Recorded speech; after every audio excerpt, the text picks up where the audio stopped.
Go home, you broke, jobless old lady. Why did you come on this trip for free?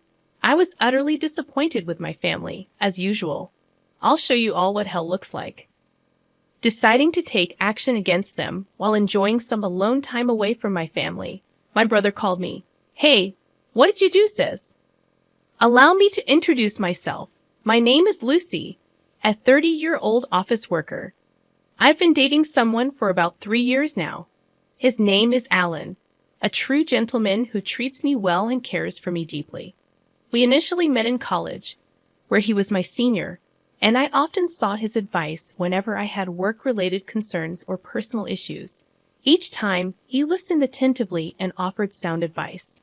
After becoming working adults, we continued to meet up regularly. One day, he confessed his feelings, and we started dating.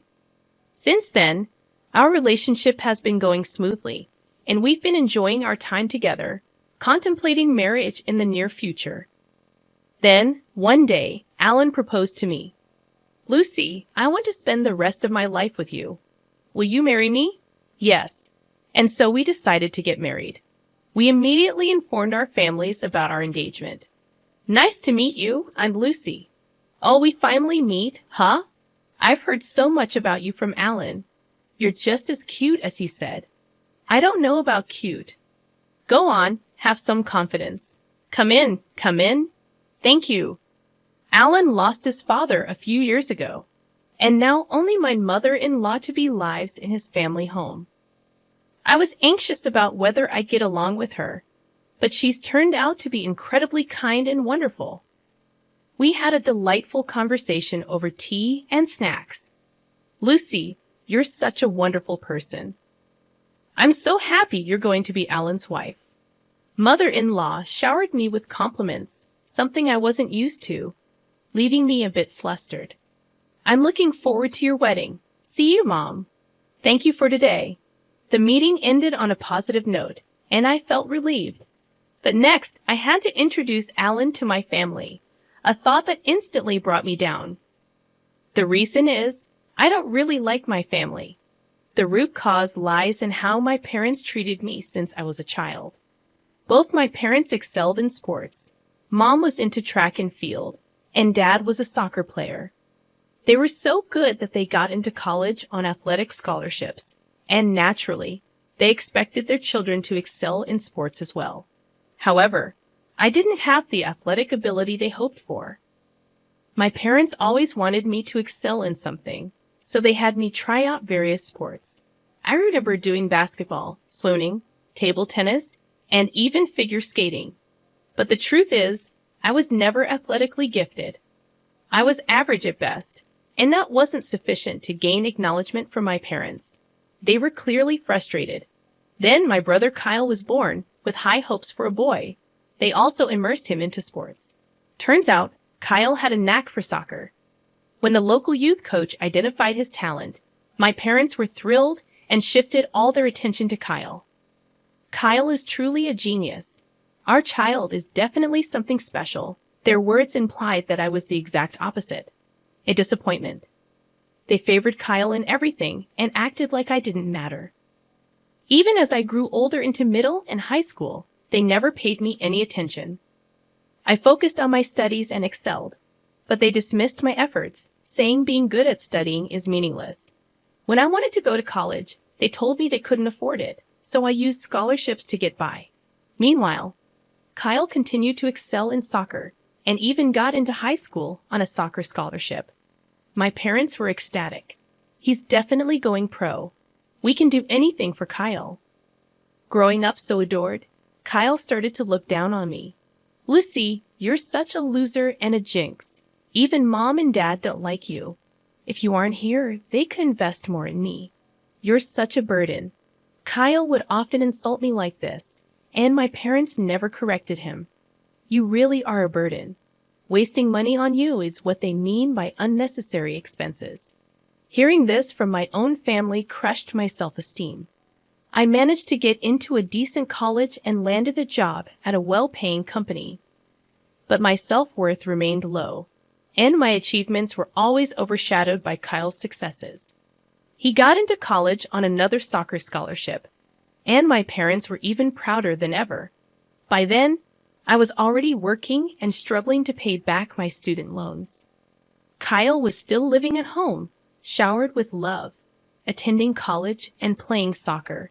But the path to becoming a pro wasn't easy. In the end, Kyle couldn't go pro and had to find a job. Still, my parents were proud, and Kyle continued to live happily at home. Every Christmas, when relatives gathered, my parents forced me to attend. They introduced me as their disappointing daughter and Kyle as their pride and joy. But Lucy is doing well and has a stable job. Even when relatives said that, my parents would brush it off. Seeing this, I was always disheartened. At some point, I stopped participating in Christmas gatherings. I ceased attending family gatherings and felt apprehensive about introducing them to my fiancé, Alan. Despite being aware of my family's attitude, Alan still desired a family meeting. After years of hesitation, I made the decision to return home. I called Mom to share the news, but her response lacked warmth or inquiry about how I was doing. It was disheartening, considering it was my first contact with her in several years. I'm getting married, and my fiancé wants to meet the family. Can we arrange that? I asked tentatively. Why should we go through such trouble? Just get married on your own, Mom replied coldly. Her response left me disappointed. Then I heard Kyle's voice in the background. Mom, who are you talking to? It's Lucy. She wants to have a family meeting because she's getting married, Mom explained. Really? Sounds fun. I want to see how lame her guy is. Let's invite them, Kyle chimed in. If Kyle says so, then fine, Mom relented. All right, you can come for the meeting. Feeling a mix of emotions after overhearing their conversation, I decided to visit my family on my next day off. Alan warned me to be prepared for the possibility of them treating us poorly. Yeah, I get it. But if that phone call was any indication, you've got quite the family, huh? Alan remarked. This isn't a joke. I've had a tough time with them. Sorry. But if we're getting married, I want to meet your family. We'll make it quick and leave, okay? I replied. And so we drove to my family home. No one answered the doorbell, so I used my key to let us in. As we entered the living room, I saw my family sitting on the sofa. I was surprised to see an unfamiliar young woman there, but I decided to proceed with introductions. Hi, everyone. It's been a while. This is my fiancé, Alan. Nice to meet you all, I said, introducing him. My family's reactions were unexpected. Wow, I thought Lucy would bring home some boring, unattractive guy, but you're actually decent. Kyle commented rudely, causing even Alan to chuckle awkwardly. Kyle, who's that woman next to you? Your girlfriend. I inquired, annoyed that Kyle had brought an unrelated woman to a family meeting we had scheduled in advance.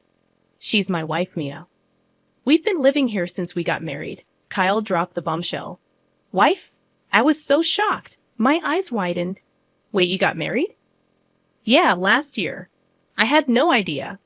Kyle responded nonchalantly, while Mom looked annoyed at my reaction. You're so nosy. It's none of your business if Kyle got married. I was stunned to learn that Kyle had gotten married without informing me. Frozen in disbelief, I absorbed this shocking news until Dad addressed Alan. I'm not interested. But what do you do for a living? You're marrying Lucy, so it can't be anything impressive. But let's hear it, Dad remarked, pulling me back to reality with his words. I couldn't allow them to belittle my fiancé.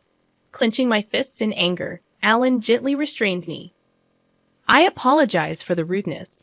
Here's my card. Alan handed his business card to Dad, who initially looked dismissive, but then widened his eyes. You're a lawyer, Dad exclaimed. Mom, Kyle, and Mia were also surprised. Wow, this is amazing. Elizabeth, get some tea for our guest. Right, I'm on it. Wow, a real lawyer. So cool. The attitude of my family changed instantly. Lucy's fiancé would be a lawyer. You should have told us sooner. Is your salary really high? Buy me a designer bag for my birthday. Mia's audacity was surprising, especially considering it was her first meeting with Alan. Alan responded with a wry smile. You can't say such things to my fiancé, even though it's our first time meeting each other. We're going to be family, so let's get along, he replied calmly. At a meeting between both families, my parents and Kyle's family were very active participants. Even my mother-in-law seemed a bit taken aback by their enthusiasm. After the meeting, I apologized to my mother-in-law, but she had already heard from Alan. Don't worry about it, she said with a smile, which relieved me. My mother-in-law was genuinely a good person. 2 months later, Alan and I got married. My family, who had always been indifferent to me, all attended. After the wedding, they started contacting us frequently. Why don't you two join us for dinner sometime? We know a great restaurant, Mom would say over the phone, her voice full of enthusiasm. I suspected they were after Alan's money since he was a lawyer, but I wasn't falling for that. We're a bit busy, so we can't make it right now. We'll let you know when we can, I replied cautiously. All right, we'll be waiting. We're free any time, Mom said, her voice full of enthusiasm. I was thoroughly disgusted by their lack of genuine care for me. It was clear they only wanted to exploit my marriage to a wealthy man. After not contacting them for a while, Mom called again a few months later. When are you going to join us for dinner, Lucy? She asked in a cloying voice. Sorry, we're a bit busy, I replied, ready to hang up. But then Mom continued. We're planning to celebrate my half-century birthday. Your father and I did raise you through high school, you know. It wouldn't hurt to show some gratitude. I could sense her growing impatience for us to treat her well, but she had a point. I had paid my own way through college, but my parents had supported me until then. Maybe it was time to show some gratitude. As Mom turned 50, she invited us to join the celebration. All right, we'll join the celebration, I agreed reluctantly. Really? We're planning a family trip, so come along, Mom exclaimed with excitement. A family vacation, huh? I wasn't thrilled about it, but then I thought it could be a chance to spend some quality time alone with Alan.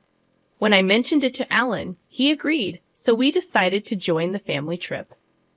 When I told Mom, she was ecstatic. Could you handle the reservations? I'll send you a bunch of URLs for hotels and plans, she said eagerly. Reluctantly, I checked them out.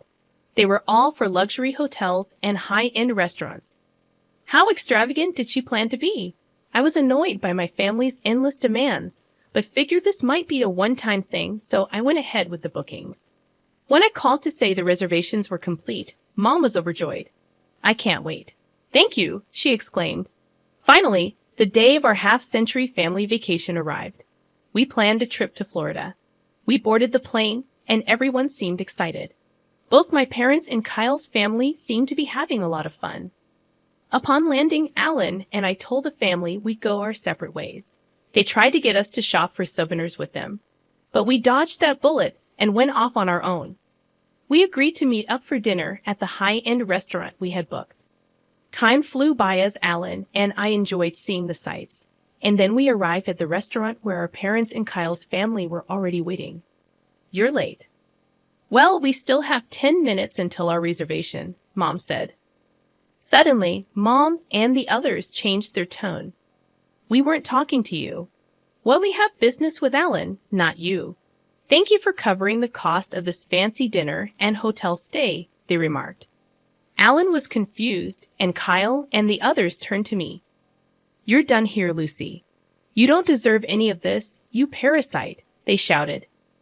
What are you talking about? I asked in confusion. Go home, you jobless loser. What's your deal coming on this trip for free? Their words stung deeply.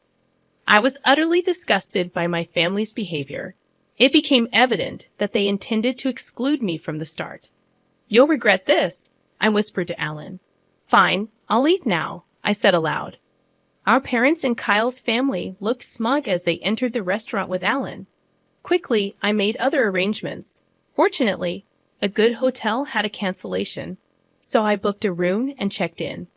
I relaxed in the lounge with a great view, sipping coffee when Kyle called.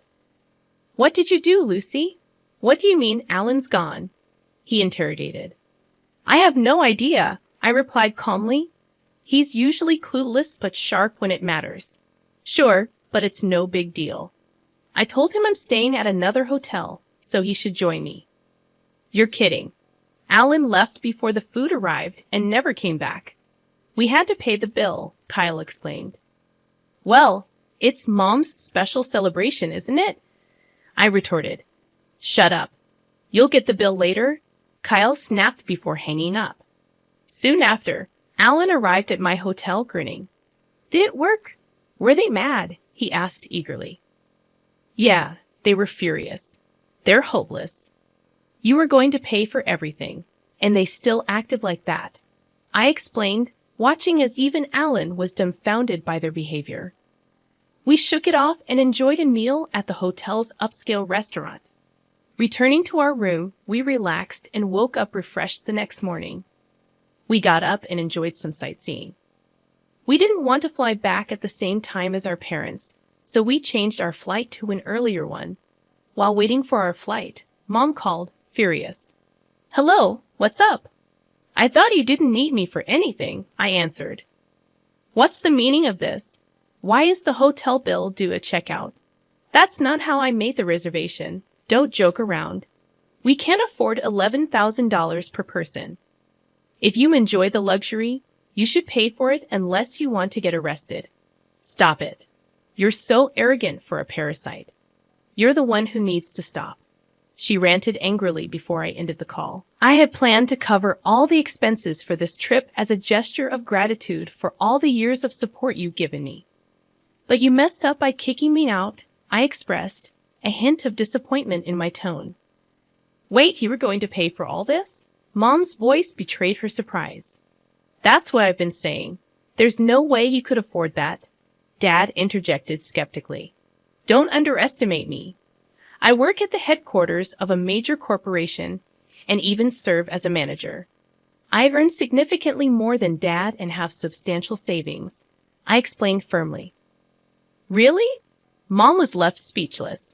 But at that moment, it didn't matter anymore. I had decided to cut ties completely. I have to board the plane now, so goodbye, I declared, feeling the need to sever the conversation. Wait, hold on. Mom's voice trailed off as I hung up and promptly blocked all their numbers. Luckily, they didn't know where we lived or worked, so they couldn't show up unannounced. However, my foolish family decided to storm the law firm listed on Alan's business card. They caused a scene, demanding to see Alan and disrupting business. Kyle even broke some office equipment, leading to their arrest. After splurging on the family trip, they now had to pay damages and fines. Both Dad and Kyle were fired from their jobs, and now they're all working part-time jobs, living in poverty, and constantly fighting. Talk about getting what you deserve. Meanwhile, Alan and I continue to live happily. I'm pregnant, and we recently celebrated the birth of our beautiful daughter.